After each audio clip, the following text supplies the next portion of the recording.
The sound of handcuffs clicking shut echoed through the silence of the first-class cabin like a gunshot.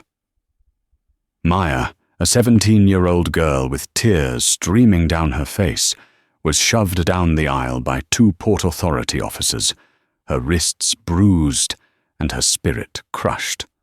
A woman in row 2 smirked, adjusting her diamond brooch, satisfied that the riffraff was finally being removed. But the smirk would soon be wiped from her face.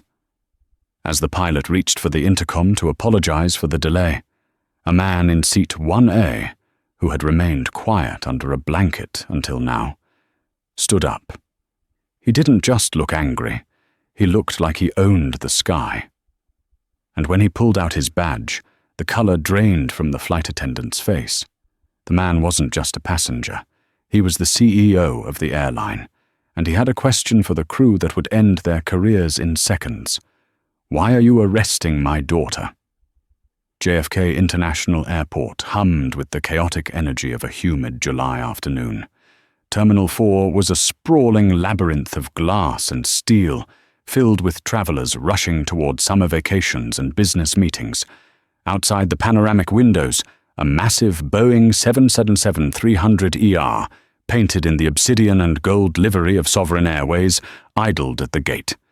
It was the flagship vessel for the airline's prestigious Crown Class service to London Heathrow.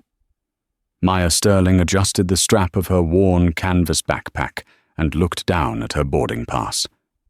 Seat 2A. She didn't look like the typical clientele for Sovereign's Crown Class.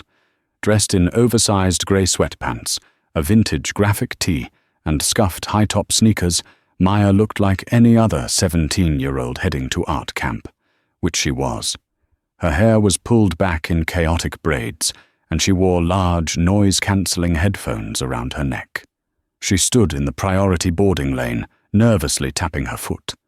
The gate agent, a harried man named Stephen, paused as she approached the counter.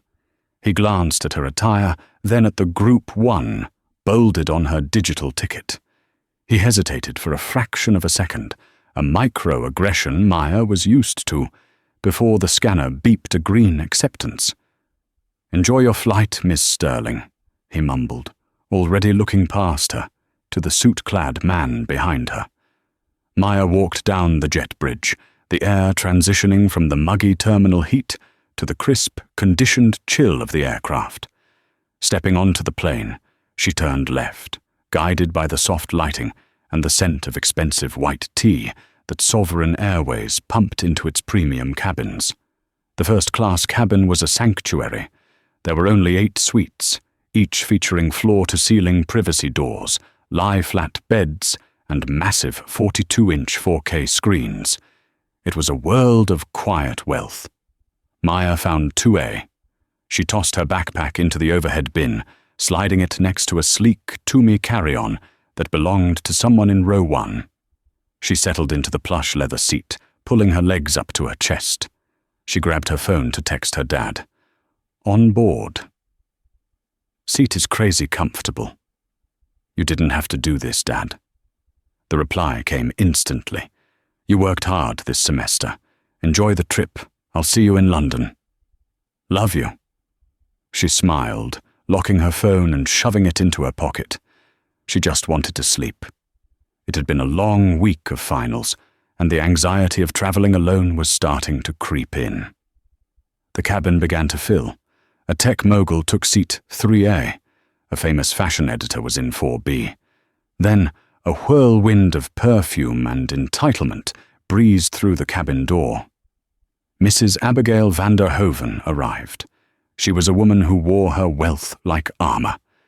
Dressed in a Chanel tweed blazer, clutching a biting orange Hermes Birkin bag, she scanned the cabin with critical, narrowed eyes.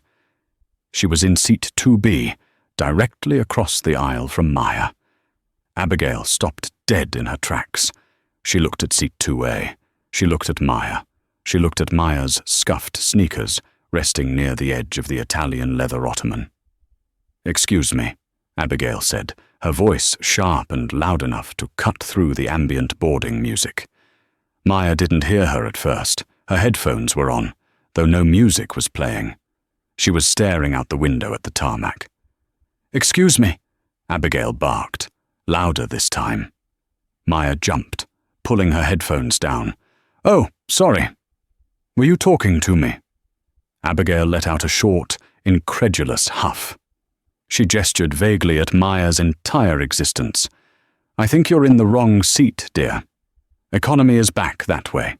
You need to keep moving so the rest of us can settle in." Maya blinked, confused. "No, I'm in 2A. I have my ticket." "Don't be ridiculous," Abigail scoffed, placing her heavy bag on her own seat with a thud. "This is crown class. Tickets here cost more than $15,000. Now, I don't know if you're trying to sneak a selfie for TikTok or if you're just lost, but you need to leave. Now." Maya felt the heat rise in her cheeks. It was starting. The look. The assumption. "I'm not lost, Mom. This is my seat." "We'll see about that," Abigail muttered. She turned around and snapped her fingers at a passing flight attendant. "You, yes you, come here immediately." Greg, the flight purser, hurried over. He was a tall man, with a forced smile, and a uniform that was slightly too tight around the collar. He prided himself on keeping the first-class cabin pristine and problem-free, usually by catering to the whims of the most expensive passengers. He recognized Abigail van der Hoeven instantly. She was a global elite member, a status reserved for the top 1% of the airline spenders. "Mrs. van der Hoeven, welcome back," Greg said, his voice dripping with practiced subservience. "Is there a problem with your suite?" "There certainly is," Abigail said, pointing a manicured finger at Maya. "There is an unauthorized passenger in 2A. She's refusing to leave. It's making me feel incredibly unsafe to have random people wandering in here." Greg turned his gaze toward Maya. His professional smile faltered, replaced by a look of skeptical authority. He saw what Abigail saw: a teenager in sweatpants, in a cabin full of suits and couture. "Miss," Greg said, his tone dropping an octave, "can I see your boarding pass, please?" Maya sighed, reaching into her pocket. She unlocked her phone and pulled up the QR code.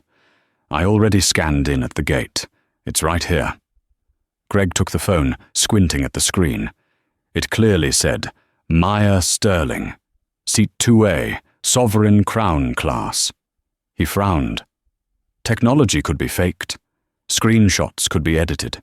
It happened all the time with kids trying to sneak upgrades. He looked at her backpack, frayed at the edges. Then he looked at Abigail, who was tapping her foot impatiently, waiting for him to fix the situation.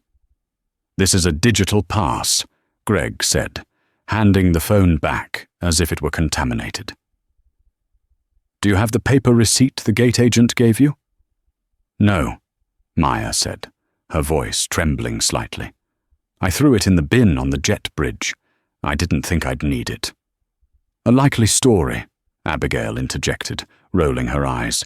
"She's obviously waiting for the doors to close so she can poach the seat. Greg, get her out of here. I have a very important meeting in London, and I need to rest, not babysit stowaways." "Miss," Greg said, stepping closer, invading Maya's personal space. "I'm going to have to ask you to gather your things and move to your assigned seat in economy. If you don't have a valid paper ticket for this cabin, you cannot be here." "But this is my assigned seat," Maya protested, her voice rising in frustration. "You can check your manifest. My name is Maya Sterling." Greg hadn't checked the manifest yet. He had been too busy prepping the pre-flight champagne. But checking the manifest would mean walking back to the galley, getting the iPad, and admitting he might be wrong. And Greg did not like being wrong in front of global elite passengers. "Lower your voice," Greg snapped. "Disrupting the cabin is a federal offense. Now, are you going to move voluntarily, or do I need to call the captain?" Maya looked around the cabin. The man in 3A was watching with mild interest. The fashion editor in 4B was pretending to read a magazine. No one said a word. "Check the computer," Maya pleaded. "Just check the computer." "I don't need to check the computer to know that children don't buy $15,000 tickets," Greg said, his bias fully taking the wheel. "And I certainly don't need attitude. Last chance." "I'm not moving," Maya said, gripping the armrests. She knew she was right. She knew her dad had booked this. She wasn't going to let them bully her just because of how she looked. Greg straightened up, his face hardening. "Fine, have it your way." He turned to Abigail. "I apologize, Mrs. van der Hoven. I'll have the captain handle this. We'll have her removed immediately." Abigail smiled, a cold, predatory expression. "Good. And make sure her luggage is offloaded. I don't want her leaving anything dangerous behind." As Greg stormed toward the cockpit, Maya looked toward the front of the cabin. Seat 1A was occupied. A man was there, covered by a cashmere blanket, a sleep mask over his eyes, seemingly asleep through the commotion. Seat 1B was empty. She felt entirely alone. The cockpit door opened moments later. The captain, a stern man named Miller with silver hair and 4 stripes on his shoulder, stepped out. Greg whispered urgently in his ear, pointing at Maya. Miller nodded, his expression grim. He walked over to seat 2A. He didn't yell, which was almost scarier. He spoke with the quiet finality of someone who had absolute power in this metal tube. "Miss," Captain Miller said, "the flight purser tells me you are refusing crew instructions and occupying a seat you cannot prove is yours. In a post-9/11 world, we do not take security breaches lightly.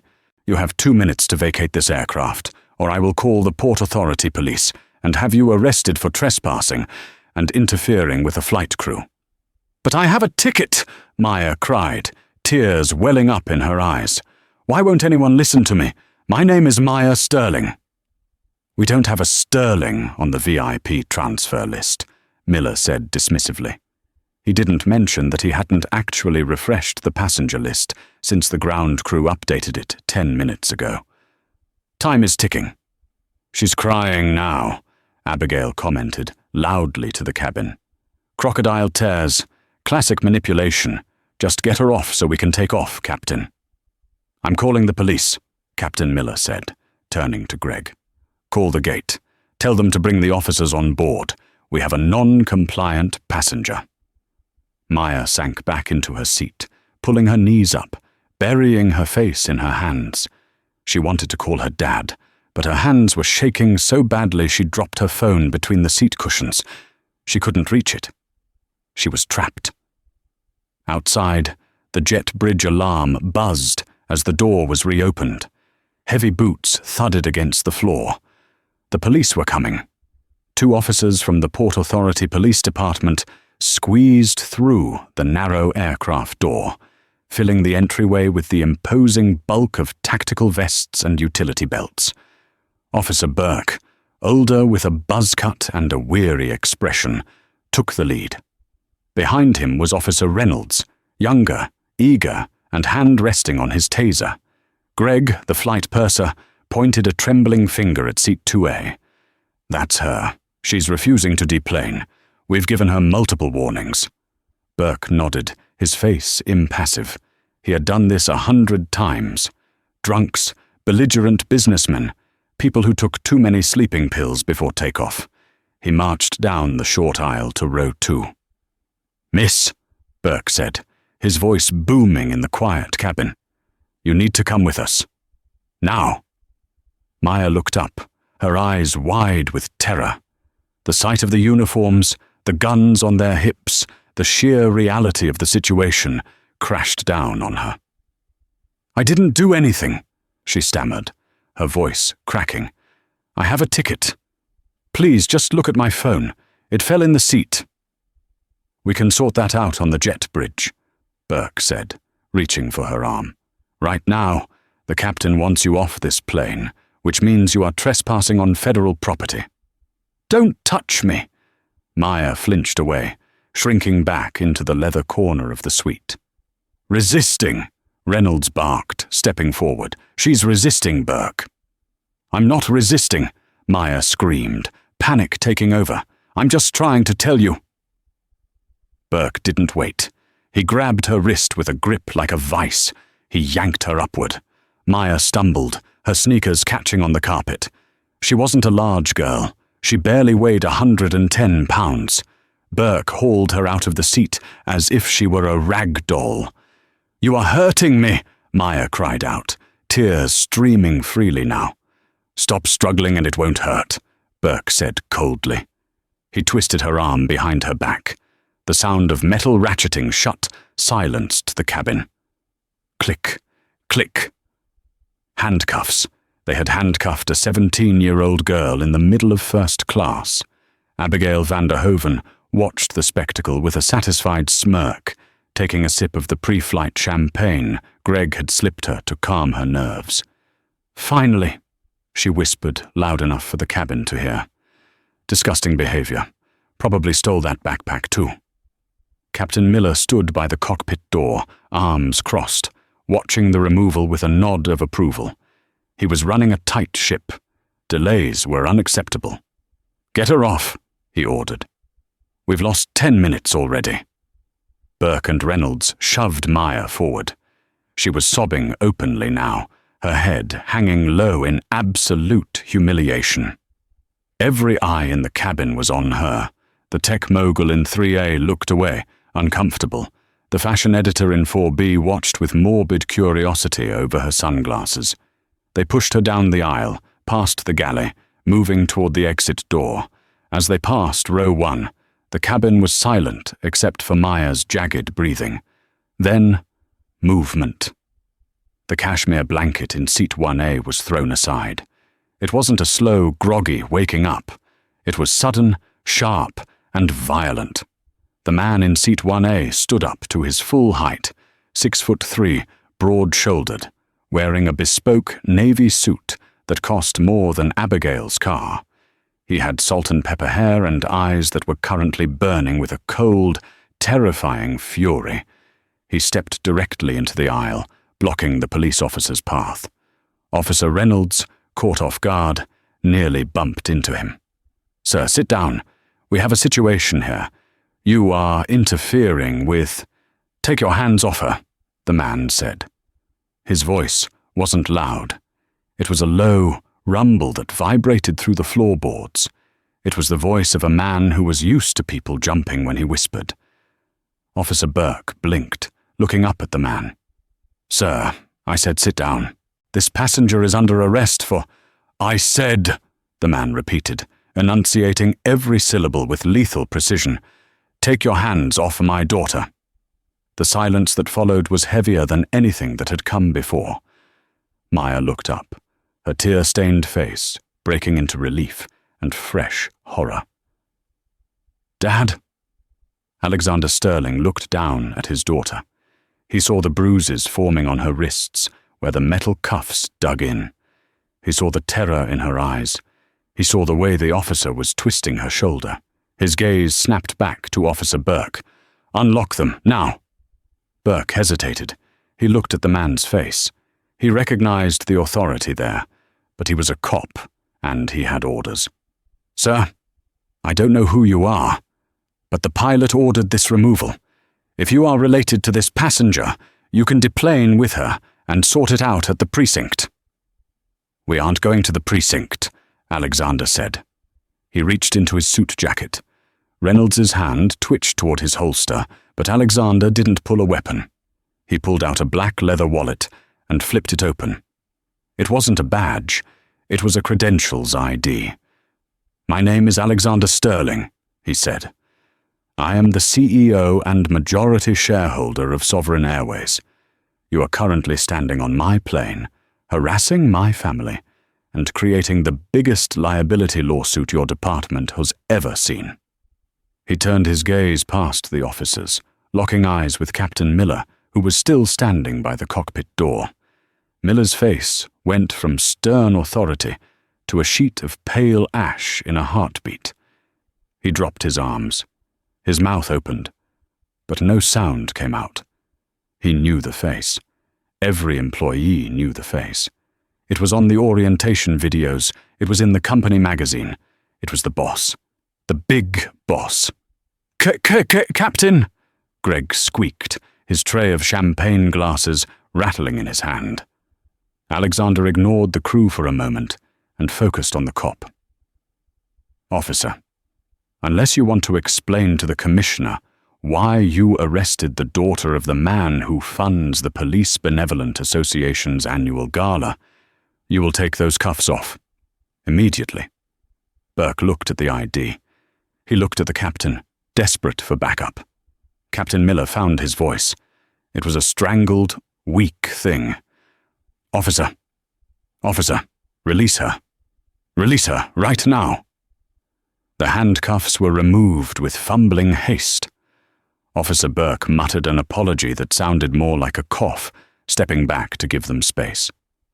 Maya rubbed her wrists, her body shaking. Alexander pulled her into a hug, wrapping his arms around her protectively. For a moment, the CEO facade cracked, revealing just a terrified father. "Are you hurt?" he whispered into her hair. "My wrists hurt," she sobbed quietly. "They wouldn't listen, Dad. I told them to check the phone. I told them my name." Alexander pulled back, his face hardening into a mask of stone. He gently guided Maya to his seat, 1A. "Sit here. Drink this water. Don't say a word." He turned around. The cabin was deadly silent. Alexander walked slowly toward the galley where Captain Miller and Greg were standing. They looked like prisoners facing a firing squad. "Captain Miller," Alexander said. He didn't shout. He didn't have to. "How long have you flown for Sovereign?" 20 years, sir," Miller stammered, sweat beading on his forehead despite the air conditioning. 20 years, Alexander repeated. "Long enough to know the protocol for removing a passenger. Did you check the manifest?" I was told by the purser that—" "Did you check the manifest?" Alexander cut him off. "No, sir. I trusted my crew's assessment of the security threat." "A security threat," Alexander said, letting the words hang in the air. He gestured to Maya, who was wiping her eyes with a napkin. "A 17-year-old girl in an art camp t-shirt. That is your threat level?" He turned his gaze to Greg. The flight attendant looked like he might faint. "And you," Alexander said. "You're the one who initiated this." "Sir, Greg swallowed hard. Mrs. van der Hoven expressed concern. She said the passenger was in the wrong seat. I asked for a ticket, and she didn't have the paper copy. I was just trying to protect the integrity of the Crown Class cabin." "The integrity of the cabin," Alexander mused. He walked past them, down the aisle to row 2. Abigail van der Hoven was frozen. She had watched the entire exchange. She had heard the name Sterling. She knew who Alexander Sterling was. He was a billionaire industrialist. He moved in circles far above hers. Alexander stopped at seat 2B. He looked down at Abigail. She tried to muster some of her previous arrogance. She cleared her throat, clutching her pearls. "Mr. Sterling, surely you can understand." It was a misunderstanding. She didn't look like she belonged here. I was simply concerned for safety. "You judged her," Alexander said, his voice flat. "You looked at my daughter, saw her skin color, saw her clothes, and decided she wasn't worthy of the air you breathe. And because you are a global elite member, you thought you could use my crew as your personal bullies." I resent that accusation," Abigail said, though her voice wavered. "I am a loyal customer." "Not anymore," Alexander said. He turned back to the officers who were awkwardly standing by the door, unsure if they should leave. "Officers," Alexander called out. "You're not leaving yet." Burke stepped forward. "Sir?" "This woman," Alexander pointed at Abigail, "caused a disturbance that delayed my aircraft, incited a false police report, and harassed a minor. I want her removed." Abigail's jaw dropped. "You can't be serious. I paid $15,000 for this seat." "I don't care if you paid $1 million, Alexander said coldly. "Sovereign Airways reserves the right to refuse service to anyone who endangers the safety or comfort of our passengers. You have made my daughter very uncomfortable. Get off my plane." "I will sue you," Abigail shrieked, standing up, her face turning a blotchy red. "I will sue this entire airline into the ground. Do you know who my husband is?" "I know who he is," Alexander said calmly. "Richard van der Hoven. He runs the logistics firm that we are currently renegotiating a cargo contract with. I'll be sure to give him a call personally and explain why his wife just cost him a $50 million deal." Abigail went pale. The fight left her body instantly. "Officers," Alexander said, "escort her out." The karma was swift and poetic. Officer Burke, clearly annoyed at having been manipulated into arresting a kid, seemed all too happy to have a legitimate target. "Ma'am, let's go," Burke said, grabbing Abigail's arm. "Don't touch me. This is an outrage," Abigail screamed as she was guided, forcefully, into the aisle. She scrambled to grab her Hermes bag, knocking over her champagne glass in the process. The golden liquid soaked into her Chanel jacket.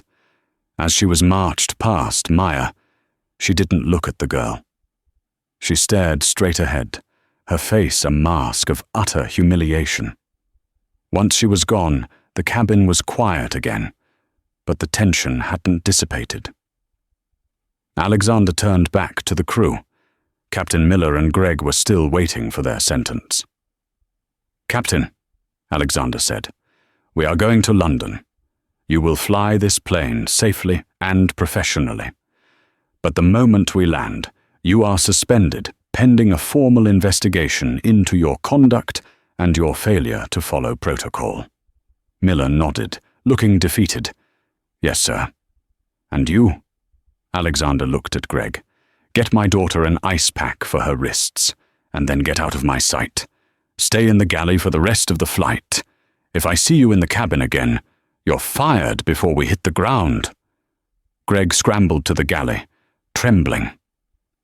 Alexander sat down next to Maya in the empty seat, the seat Abigail had just vacated, the seat adjacent to his daughter.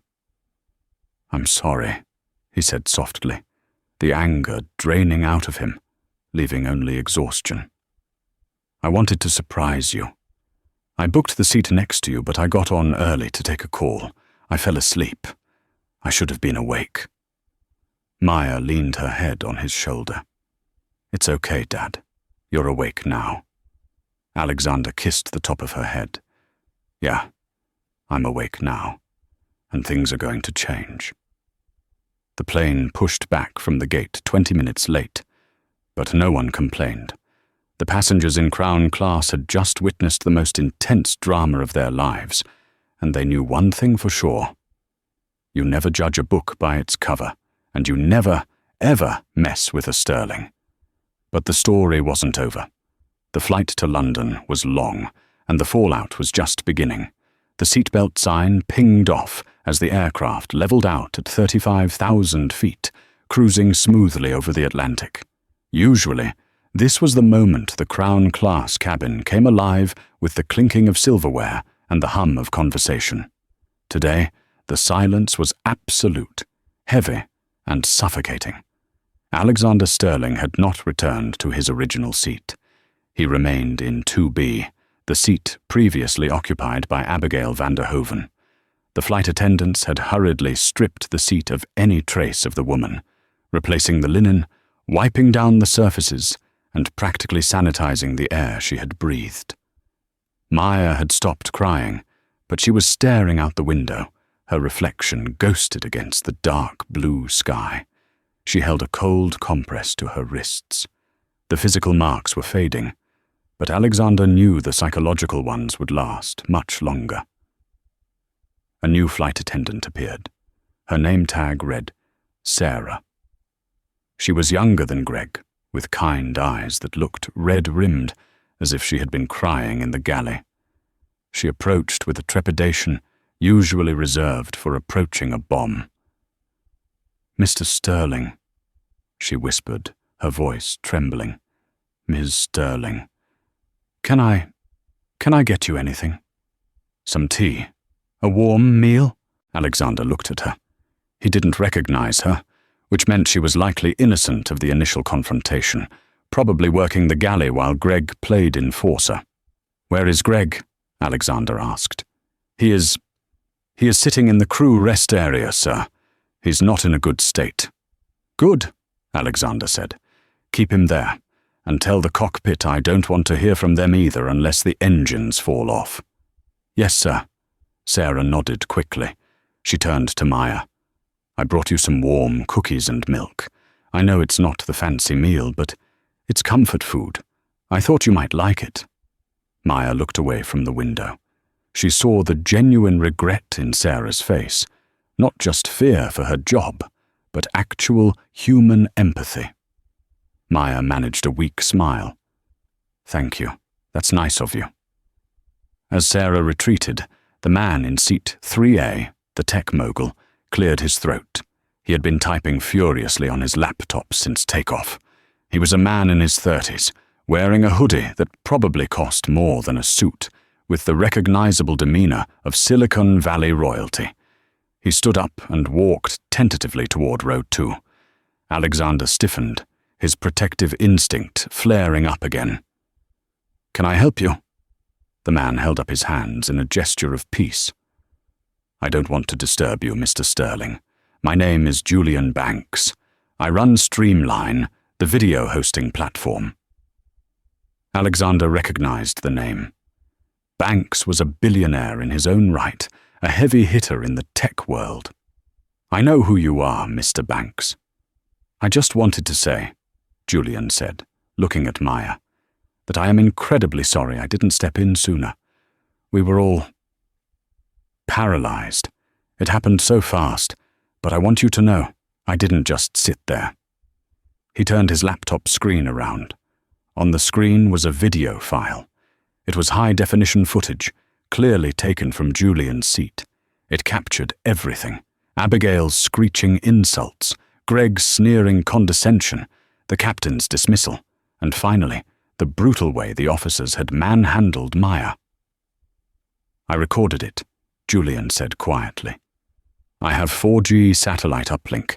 I didn't upload it yet because I wanted your permission. But the world needs to see this. If you want to bury it, I'll delete it. But if you want to burn them down, I can push this to 50 million users in 10 minutes. Alexander looked at the screen. Seeing his daughter being yanked from her seat on video made his blood boil all over again. He looked at Maya. "It's up to you, Maya," Alexander said. "This is your story. Do you want people to see it?" Maya looked at the freeze frame of her face. Terrified, humiliated. She thought about how many other kids who looked like her didn't have a billionaire dad in seat 1A to save them. She thought about Abigail's smug face. "Post it," Maya said, her voice finding its strength. "Post it all." Julian nodded. He tapped a single key. "It's done. By the time we land in London, they won't just be fired. They'll be infamous." The rest of the flight passed in a blur. Alexander lowered the partition between the seats and held Maya's hand.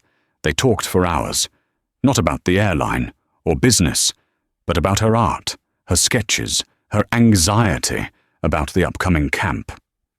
Alexander realized he had been so busy building an empire for her to inherit that he had almost missed the person she was becoming.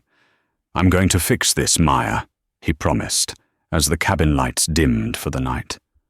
"Not just for you, but for the whole company. I let a culture of arrogance rot my airline from the inside out. I'm going to cut it out." "Just make sure that lady learns her lesson," Maya mumbled, sleep finally overtaking her.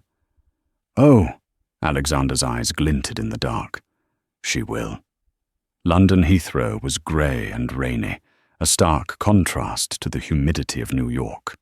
As the tires of the Boeing 727 kissed the wet runway, the real world came rushing back in. Usually, when a plane lands, passengers immediately turn on their phones. The sound of 100 notifications pinging at once is the soundtrack of arrival. This time, the sound was different. It was a gasp. The fashion editor in 4B turned on her phone and audibly shrieked. "Oh my God." "What is it?" asked the man in 4A. "Twitter is broken," she said, looking up with wide eyes. "It's everywhere. The video. It has 12 million views already." In the cockpit, Captain Miller was going through the landing checklist with mechanical precision, trying to ignore the gnawing pit in his stomach. He taxied the massive jet toward the gate. As he pulled into the stand, he looked out the window. Usually there was a ground crew waiting to attach the jet bridge, maybe a fuel truck. Today there were black SUVs, several of them, and a cluster of people in suits standing in the rain, looking very unhappy. "Who is that?" the co-pilot asked, squinting. Is that the regional director?" Miller's heart stopped. It wasn't just the regional director. It was the entire London legal team for Sovereign Airways. The cabin door opened, but Greg didn't get to do his usual farewell. 2 men in dark suits boarded the plane immediately. They weren't police, they were corporate security. They walked past the galley, ignoring Greg, and went straight to row 2. "Mr. Sterling," the lead agent said, bowing his head respectfully. "We have a car waiting on the tarmac for you and Ms. Sterling. We'll take you straight to the hotel. We've handled immigration for you privately." "And the crew?" Alexander asked, standing up and straightening his jacket. "They are to be detained on board until HR arrives to process their immediate termination and hand them their non-disclosure agreements," the agent said. "Although given the video, the NDAs might be moot." Alexander nodded. He grabbed Maya's backpack. "Let's go, sweetheart." They walked off the plane, bypassing the terminal entirely. As they descended the stairs to the waiting black Mercedes, Maya checked her phone for the first time. Her jaw dropped. The hashtag #JawSovereignShame was the #1 trending topic in the world. Julian Banks's video had ignited a global firestorm. Top comments: "Flight risk? Did I just watch a flight attendant bully a teenager? Boycott Sovereign immediately." "Legal Eagle.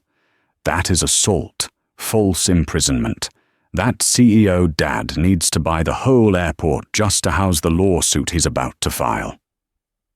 Karma Queen. "Wait until you see who the lady is." Internet sleuths identified her. Abigail van der Hoven, wife of Richard van der Hoven, CEO of Vander Logistics. Maya showed the phone to her dad. "Dad, look at this." Alexander glanced at the screen. A grim satisfaction settled on his face. The internet moves fast. But the karma hitting Abigail was happening in real time, thousands of miles away in New York. While Abigail had been escorted off the plane, she had been furious, threatening to sue everyone. She had stormed into the Delta Lounge, demanding a stiff drink, waiting for the next flight out so she could get to London and complain to her husband. She didn't know the video was out. She was sitting in the lounge, sipping a martini, when her phone rang. It was her husband, Richard. She answered, expecting sympathy. "Richard, you will not believe how I was treated. That horrible airline." "Shut up!" Richard's voice was a low growl she had never heard before. "Excuse me?" Abigail froze. "Shut up, Abigail. Just shut up. Have you seen the news? Have you seen the stock price?" "What are you talking about?" "Someone filmed you," Richard shouted, his voice cracking with panic. "Someone filmed you screaming at a black teenager. You called her riffraff. You had her arrested. The video is everywhere, Abigail. CNN, BBC. It's on the front page of Reddit." I... Abigail's hand started to shake. "It was a misunderstanding." "A misunderstanding?" Richard screamed. "Vander Logistics just lost the contract with Sovereign. That was a $50 million deal, Abigail. Alexander Sterling personally terminated it 10 minutes ago via email. And now 3 other partners have pulled out because they don't want to be associated with us. You have destroyed my company in 4 hours. Richard, please, don't come to London, Richard said coldly. Do not come here. I'm speaking to divorce lawyers. I can't survive this if I stay married to you. The line went dead. Abigail dropped the phone. She looked up. The lounge TV was playing CNN. The headline banner was bright red. Viral outrage. Racist passenger and crew removed by airline CEO father. And there, on the screen, was her face, distorted in a sneer, pointing a finger at Maya. People in the lounge were looking at the TV. Then they looked at her. The whispers started. A woman 2 tables away stood up, picked up her bag, and moved to the other side of the room as if Abigail were contagious. Abigail van der Hoven, the queen of high society, sat alone in the ruins of her life, realizing that for the first time, her money couldn't fix this. Back in London, Alexander and Maya sat in the back of the Mercedes, driving through the rain. What happens to the pilot and Greg? Maya asked quietly. Captain Miller will lose his license, Alexander said matter-of-factly. The aviation authority doesn't take kindly to pilots who falsify security threats. He'll be lucky to fly cargo in Alaska. And Greg will never work in customer service again. His name is currently mud on every hiring database in the industry. It feels big, Maya said. Like too big. It had to be big, Alexander said, turning to her, because what they did to you was small. It was small-minded and cruel, and the only way to stop small, cruel people is to show them that the world is watching. He squeezed her hand. But that's their story now. The question is, what do you want to do with your story? You're in London. You have art camp on Monday. Maya looked out the window at the passing city lights. She thought about the sketchbook in her bag. She thought about the fear she had felt, and the power of the image that had saved her. I think, Maya said slowly, I want to draw it. I want to make a series about it, about being unseen, and then being seen. That sounds perfect, Alexander smiled. But there was one final twist waiting for them at the hotel, one final piece of karma that would tie the story together and prove that in the digital age, truth is the ultimate currency. The Royal Lancaster Hotel stood as a monolith of limestone and glass overlooking the rain-slicked expanse of Hyde Park. Inside, the air smelled of expensive lilies and old money, a scent Alexander Sterling usually found comforting. Tonight, however, the opulent lobby felt less like a sanctuary and more like a courtroom waiting for the gavel to drop. Alexander and Maya stepped through the revolving brass doors, the chaos of the flight finally behind them. Maya's shoulders were slumped, the adrenaline of the day giving way to a bone-deep exhaustion. She still wore her grey sweatpants and the vintage art tee, a stark contrast to the evening gowns and tuxedos drifting through the foyer. But this time, no one looked at her with disdain. The hotel staff, trained to recognize power even when it was dressed in grief, bowed their heads as Alexander approached. "Mr. Sterling," the concierge said, stepping out from behind the mahogany desk.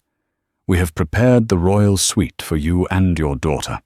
We took the liberty of ordering a hot meal to the room." "Thank you, James," Alexander said, his voice gravelly. He placed a protective hand on Maya's back. "We just need to—" Richard, please, you have to listen to me."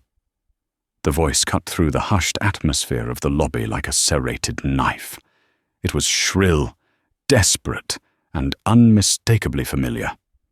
Maya flinched, her steps faltering. She grabbed her father's arm, her knuckles turning white. Alexander stopped, his eyes narrowing as he scanned the cavernous room. Near the bank of golden elevators, a scene was unfolding that was far more dramatic than anything on the West End stage. Abigail van der Hoven was there, but the transformation from the imperious queen of Seat 2B to the woman standing in the lobby was jarring. She had clearly scrambled to get to London, likely taking the first available flight, which, given the timing, would have been a cramped economy seat on a budget carrier. Her Chanel blazer was wrinkled and stained with the champagne she had knocked over hours ago. Her hair, usually a helmet of perfect blonde highlights, was frizzy and unkempt. Mascara streaked her cheeks, cutting dark paths through her foundation. She was clutching the arm of a man who looked as though he wanted to dissolve into the marble floor.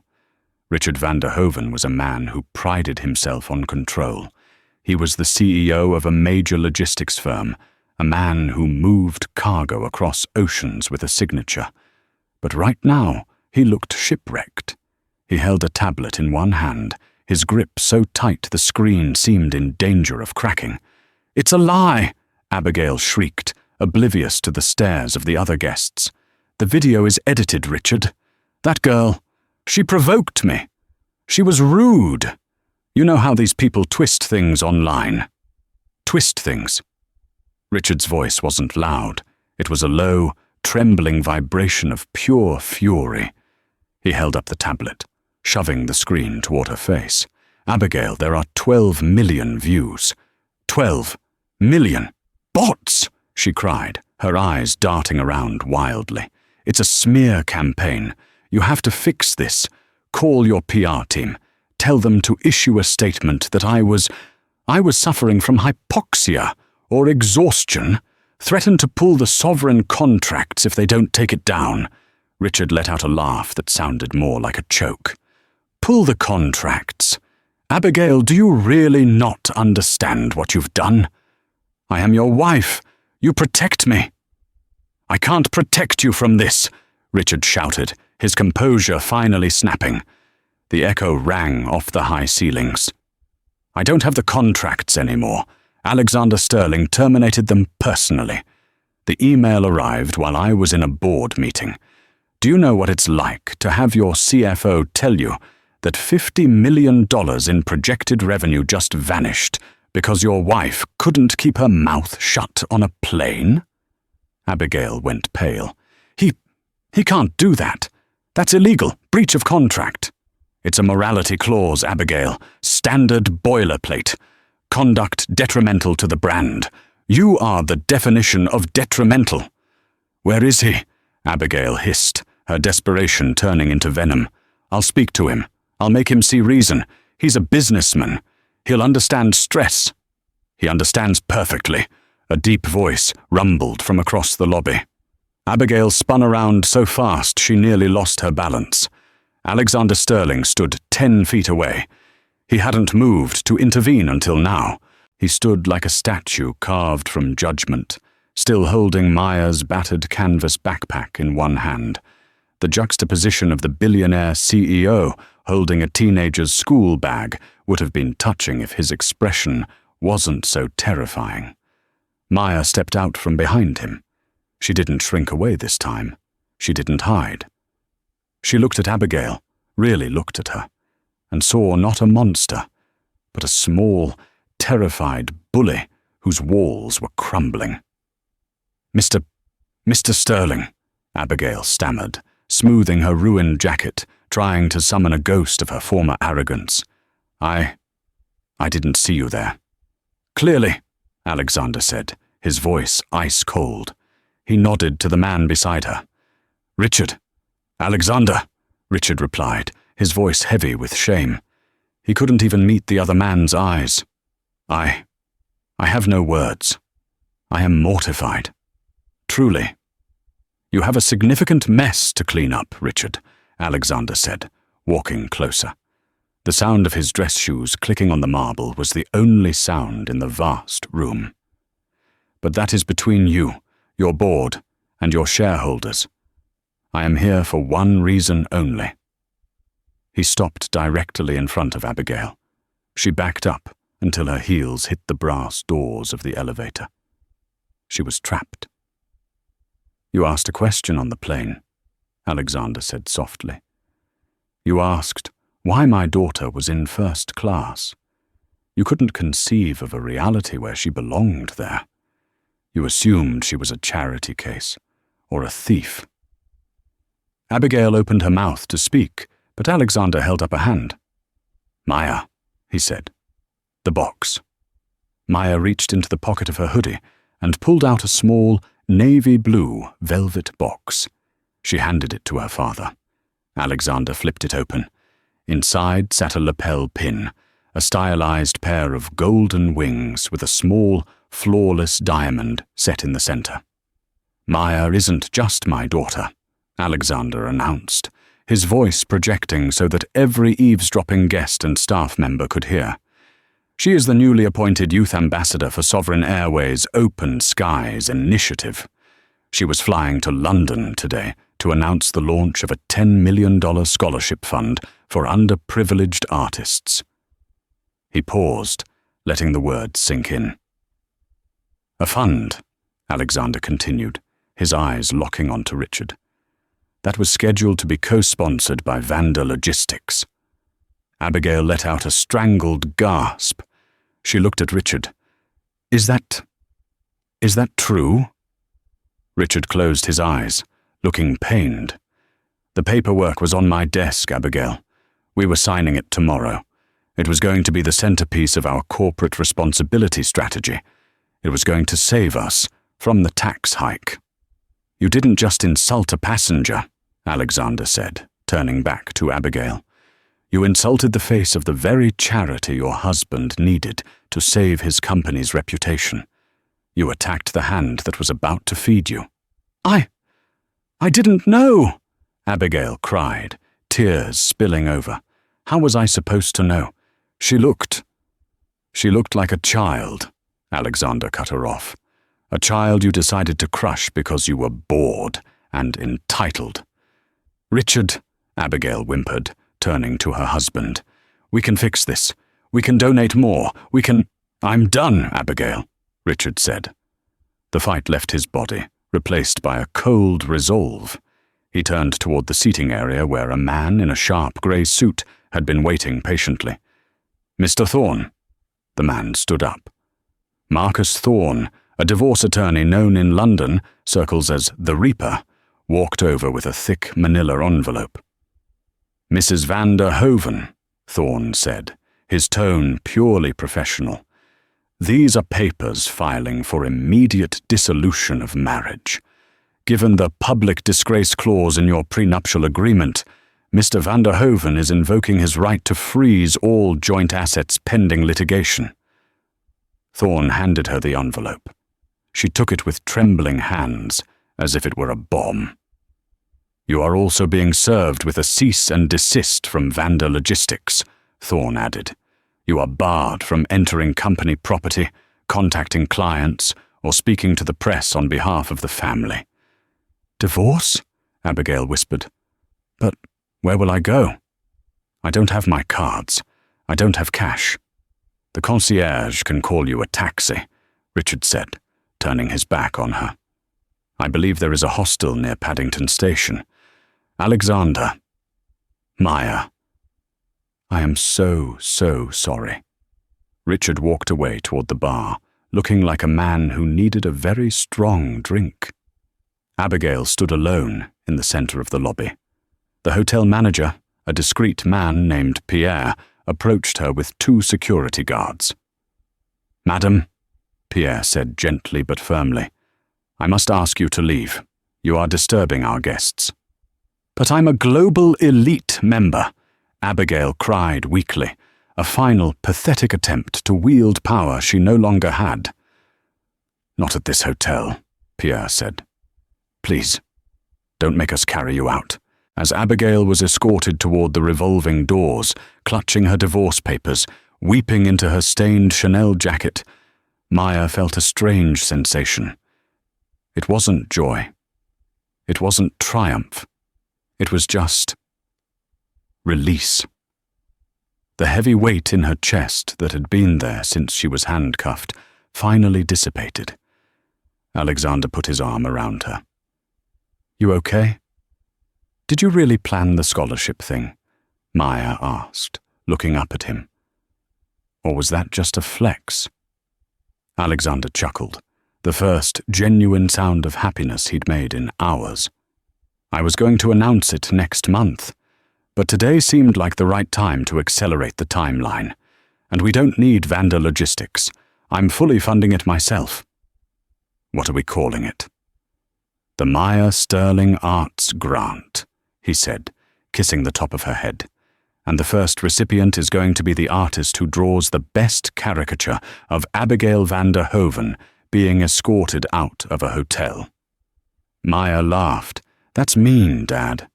"It's justice, sweetheart. Now let's get some room service." The internet, as it turns out, has a long memory. Captain Miller never flew commercial again. The FAA investigation was swift and brutal. He was stripped of his credentials for gross negligence and failure to follow security protocols. He was last heard of managing a car wash in New Jersey, where he tells anyone who will listen that he was framed by the woke mob. Greg, the flight attendant, tried to sue Sovereign for wrongful termination. His case was dismissed in summary judgment when the judge watched the video. He has since scrubbed his social media presence and moved back in with his parents in Ohio. Abigail Vander Hoven became a cautionary tale. The divorce was finalized in record time. Stripped of her husband's fortune and shunned by New York high society, she retreated to a small condo in Florida. She tried to launch a lifestyle blog to rehabilitate her image, but the comment section was so flooded with eagle emojis and the hashtag #C2A that she shut it down after 3 days. And Maya? Maya stood on a stage at the Tate Modern in London. She was wearing a dress of her own design, bold, colourful, and unapologetic. Behind her, a massive screen displayed the logo of her new foundation. The crowd was packed, not just with art critics, but with young people. Kids in hoodies, kids with dyed hair, kids who looked like they didn't belong in a museum, but were there because Maya had opened the door for them. "They tried to tell me I didn't belong," Maya said into the microphone, her voice steady and strong. "They tried to move me to the back. But I learned something that day on the plane. Your seat at the table is not determined by your zip code or your clothes or the color of your skin. It is determined by who you are. And if someone tries to move you, you stand your ground, even if you have to stand alone until the world catches up."